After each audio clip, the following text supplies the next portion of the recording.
Existe um padrão que psicólogos observam há décadas e que quase ninguém tem coragem de falar abertamente.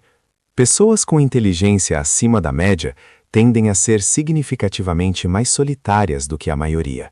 Não por acidente, não por falta de esforço, mas por razões profundamente enraizadas em como o cérebro delas funciona. E o mais perturbador é que quanto mais você entende isso, mais percebe que talvez esteja dentro desse grupo sem nunca ter colocado palavras nisso. A maioria das pessoas acredita que solidão é sinal de fraqueza social, que quem fica sozinho não sabe se relacionar, tem problemas de personalidade ou simplesmente não é interessante o suficiente. Mas psicólogos dizem exatamente o contrário. A solidão das pessoas inteligentes não é um defeito, é uma consequência direta de como a mente delas processa o mundo. E o pior é que a sociedade inteira está estruturada para fazer essas pessoas sentirem que há algo errado com elas. Pense nisso. A maioria das conversas cotidianas gira em torno de assuntos superficiais.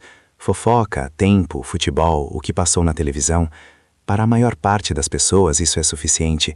Cria conexão, preenche o silêncio, mantém os laços sociais funcionando.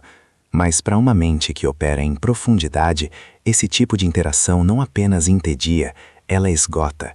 Existe um fenômeno chamado estimulação cognitiva insuficiente, e ele explica por que pessoas com alta capacidade intelectual frequentemente saem de reuniões sociais mais cansadas do que entraram. O cérebro delas estava presente, mas completamente subalimentado.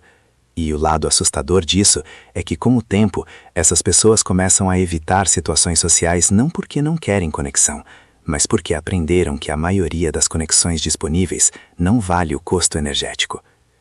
Pesquisas da psicóloga Satoshi Kanazawa, publicadas no British Journal of Psychology, mostram que pessoas com maior inteligência relatam menor satisfação com a vida social intensa.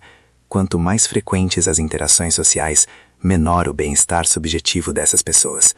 Isso vai contra tudo que a cultura popular nos ensina sobre felicidade e sociabilidade. A verdade brutal é que a solidão delas não é a ausência de pessoas, é a ausência de profundidade. E isso cria um ciclo que poucos conseguem identificar em si mesmos. A pessoa inteligente busca conversas reais, encontra poucas, começa a preferir o próprio pensamento à companhia vazia, se isola gradualmente, é vista pelos outros como fria ou arrogante, e então se isola ainda mais. Não por escolha ideológica, por esgotamento acumulado. O problema real é que esse padrão se repete por anos, sem que ninguém ao redor entenda o que está acontecendo, nem mesmo a própria pessoa. Há também outro fator que a ciência aponta e que é ainda menos discutido. Pessoas com alta capacidade cognitiva tendem a ter padrões extremamente elevados para relacionamentos. Não no sentido superficial, mas no sentido de que elas percebem inconsistências, identificam falsidade com facilidade e sentem desconforto profundo diante de interações que não têm substância real. Isso não é elitismo, é hipersensibilidade cognitiva, e ela funciona como um filtro tão refinado que pouquíssimas pessoas conseguem passar por ele. O que tudo isso forma é um padrão invisível que a maioria nunca vai nomear. Não é sobre ser melhor que ninguém, é sobre ter um sistema nervoso e um processamento mental que simplesmente não encontra eco fácil no mundo ao redor. E a consequência psicológica real disso, quando não é compreendida, é uma solidão crônica que a pessoa aprende a mascarar com produtividade, com estudo, com trabalho, com qualquer coisa que justifique estar sozinha sem precisar explicar o motivo. A maioria vai assistir isso, reconhecer alguma coisa em si mesma e seguir em frente sem fazer nada com essa informação. Poucos vão parar para entender de verdade como a própria mente funciona. Se você quer continuar entendendo psicologia dessa forma, sem filtro e sem linguagem de autoajuda, sem fórmulas prontas, o próximo vídeo vai te mostrar algo que talvez seja ainda mais incômodo do que esse.